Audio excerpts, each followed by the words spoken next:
Hi hello good evening friends, welcome back to my YouTube channel. ಇವತ್ತು ನಾನು ನನ್ನ YouTube ಚಾನಲಲ್ಲಿ ಕೋಡ್ಬಳೆ ರೆಸಿಪಿನ ತೋರಿಸ್ತಾ ಇದ್ದೀನಿ. ಇದನ್ನು ಇನ್ಸ್ಟಂಟಾಗಿ ಈಸಿಯಾಗಿ ಕಡಿಮೆ ಇಂಗ್ರೀಡಿಯೆಂಟ್ಸ್ ಯೂಸ್ ಮಾಡಿಕೊಂಡು ಮನೆಯಲ್ಲೇ ಯಾವ ಥರ ಮಾಡ್ಕೊಳ್ಳೋದು ಅಂತ ತೋರಿಸ್ತಾ ಇದ್ದೀನಿ. ಇದನ್ನು ಹೊರಗಡೆಯಿಂದ ತಿಂದರೆ ಅಷ್ಟೆಲ್ಲ ಹೈಜೀನ್ ಆಗಿರಲ್ಲ, ಮತ್ತು ಯಾವ್ಯಾವುದೋ ಆಯಿಲೆಲ್ಲ ಯೂಸ್ ಮಾಡಿರ್ತಾರೆ. ಸೊ ಹಾಗಾಗಿ ನಾವು ಈಸಿಯಾಗಿ ಮನೆಯಲ್ಲೇ ಮಾಡ್ಕೊಬೋದು, ಕ್ರಿಸ್ಪಿಯಾಗಿ ತುಂಬ ಚೆನ್ನಾಗಿರುತ್ತೆ. ಸೊ ಬನ್ನಿ ಈ ಕೋಡ್ಬಳೆ ರೆಸಿಪಿನ ಯಾವ ಥರ ಮಾಡೋದು, ಇದಕ್ಕೆ ಯಾವ್ಯಾವ ಇಂಗ್ರೀಡಿಯೆಂಟ್ಸ್ ಬೇಕಂತ ನೋಡೋಣ. ಈ ಕೋಡ್ಬಳೆ ಮಾಡೋಕ್ಕೆ ಜಾಸ್ತಿ ಏನು ಇಂಗ್ರೀಡಿಯೆಂಟ್ಸ್ ಬೇಡ, ಕೆಲವು ಇಂಗ್ರೀಡಿಯೆಂಟ್ಸ್ ಇದ್ದರೆ ಬೇಗ ಮಾಡ್ಕೋಬೋದು ಕ್ವಿಕ್ಕಾಗಿ ಮನೆಯಲ್ಲೇ. ಇದಕ್ಕೆ ಒಂದು ಅರ್ಧ kg ಆಗಷ್ಟು ಅಕ್ಕಿ ಹಿಟ್ಟನ್ನ ತೊಗೊಂಡಿದ್ದೀನಿ. ನೀವು ಎಷ್ಟು ಮಾಡ್ಕೋಬೇಕೋ ಅಷ್ಟು ನೋಡಿಕೊಂಡು ತೊಗೋಬೋದು. ಇದಕ್ಕೆ ಒಂದು 4 ಚಮಚ ಆಗೋಷ್ಟು ಮೆಣಸಿನ ಪುಡಿ ತೊಗೊಂಡಿದ್ದೀನಿ. ನೀವು ಖಾರ ನೋಡಿ ತೊಗೊಳ್ಳಿ. ಮತ್ತು ಇದಕ್ಕೆ 3 ಚಮಚ ಆಗೋಷ್ಟು ಬಿಳಿ ಎಳ್ಳು ಅಷ್ಟೇ, ಎಷ್ಟು ಹಾಕೋತೀರೋ ಅಷ್ಟು ಹಾಕೋಬೋದು. ಒಂದು 2 ಚಮಚ ಆಗೋಷ್ಟು ಜೀರಿಗೆ ಜಾಸ್ತಿ ಹಾಕೋಬಾರ್ದು. ಮತ್ತು ಇಂಗು, ರುಚಿಗೆ ತಕ್ಕಷ್ಟು ಇಂಗು. ಮತ್ತು ಇದಕ್ಕೆ ಒಂದು 10 ಬ್ಯಾಡಗಿ ಮೆಣಸಿನ್ಕಾಯನ್ನ ತೊಗೊಂಡಿದ್ದೀನಿ.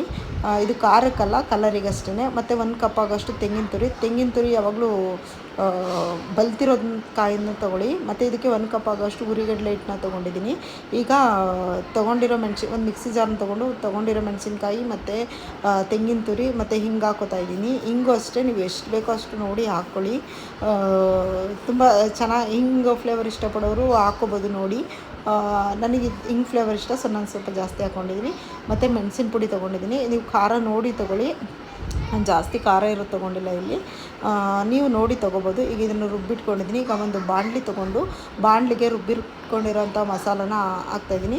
ಇದನ್ನಷ್ಟೇ ಚೆನ್ನಾಗಿ ನುಣ್ಣಗೆ ರುಬ್ಕೋಬೇಕು, ಇಲ್ಲಾಂದರೆ ಮೆಣಸಿನ್ಕಾಯಿ ಎಲ್ಲ ನುಣ್ಣಗಾಗಲ್ಲ. ಸೊ ಹಾಗಾಗಿ ಮತ್ತು ಸ್ವಲ್ಪ ನೀರು ಹಾಕಿ ಮಿಕ್ಸಿ ಜಾರಲ್ಲಿ ಇರೋಂಥ ಇದನ್ನೆಲ್ಲ ತೆಗೆದು ಇದಕ್ಕೆ ಹಾಕ್ಕೊತಾ ಇದ್ದೀನಿ. ಇದಕ್ಕೆ ಜೀರಿಗೆ ಮತ್ತು ಎಳ್ಳು, ಹುರಿಗಡಲೆ ಹಿಟ್ಟು ಮತ್ತು ಅಕ್ಕಿ ಹಿಟ್ಟನ್ನ ಹಾಕಿ ಸ್ವಲ್ಪ ಮಿಕ್ಸ್ ಮಾಡ್ಕೋಬೇಕು. ಸ್ವಲ್ಪ ಮಿಕ್ಸ್ ಮಾಡ್ಕೊಂಡ್ಮೇಲೆ ಇದಕ್ಕೆ ಒಂದು 4 ಟೀ ಸ್ಪೂನ್ ಆಗೋಷ್ಟು ಉಪ್ಪು ಹಾಕೋತಾ ಇದ್ದೀನಿ. ಉಪ್ಪು ನೋಡಿ ಹಾಕ್ಕೊಳ್ಳಿ, ಆಮೇಲೆ ಹಾಕ್ಕೋಬೋದು ಬೇಕಿದ್ದರೆ. ಇದಕ್ಕೆ ಈಗ ಒಂದು 5 ಸ್ಪೂನಷ್ಟು ಆಯಿಲ್ನ ಚೆನ್ನಾಗಿ ಬಿಸಿ ಮಾಡಿ ಹಾಕೋತಾ ಇದ್ದೀನಿ. ನೀವು ನೋಡಿ ಹಾಕ್ಕೊಳ್ಳಿ. ಆಯಿಲ್ ಎಲ್ಲದಕ್ಕೂ ಹಿಡಿಬೇಕು. ಸೊ ಹಾಗಾಗಿ ಒಂದು 5-6 ಟೇಬಲ್ ಸ್ಪೂನಷ್ಟು ಆಯಿಲ್ನ ನಾನಿಲ್ಲಿ ಬಿಸಿ ಮಾಡಿ ಹಾಕೋತಾ ಇದ್ದೀನಿ. ಬಿಸಿ ನೋಡಿ ಕಲಿಸ್ಕೊಳ್ಳಿ ನೀವು. ಇದು ತಣ್ಣಗಾದ್ಮೇಲೆ ನಾನು ಕಲಿಸ್ಕೊತಾ ಇದ್ದೀನಿ.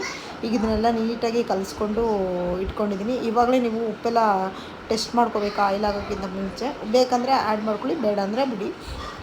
ಈಗ ನೋಡಿ, ಇದನ್ನು ಚಪಾತಿ ಹಿಟ್ಟಿನ ಕನ್ಸಿಸ್ಟೆನ್ಸಿಗೆ ಕಲಸಿ ಇಟ್ಕೊಂಡಿದ್ದೀನಿ. ಈಗ ನಾನು ಇದರಲ್ಲೊಂದು ಸ್ಮಾಲ್ ಪೋರ್ಷನ್ನ ತೊಗೊಂಡು ಚೆನ್ನಾಗಿ ನಾದ್ಕೋತಾ ಇದ್ದೀನಿ. ಇದು ಚೆನ್ನಾಗಿ ನಾದ್ಕೊಂಡಿಲ್ಲ ಅಂದರೆ ಕೋಡ್ಬಳೆ ಮಾಡೋಕ್ಕೆ ಬರೋದೇ ಇಲ್ಲ.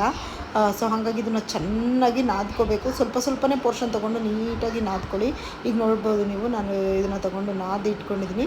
ಆಮೇಲೆ ಮತ್ತೆ ನಾವು ಒಂದು ಕೋಡ್ಬಳೆ ಮಾಡೋಕ್ಕೆ ಎಷ್ಟು ತೊಗೋತೀವೋ ಅದನ್ನು ಅಷ್ಟೇ ನೀಟಾಗಿ ಪ್ರತಿ ಸರಿನೂ ನಾದ್ಕೋಬೇಕು, ಇಲ್ಲಾಂದರೆ ಬರೋದೇ ಇಲ್ಲ.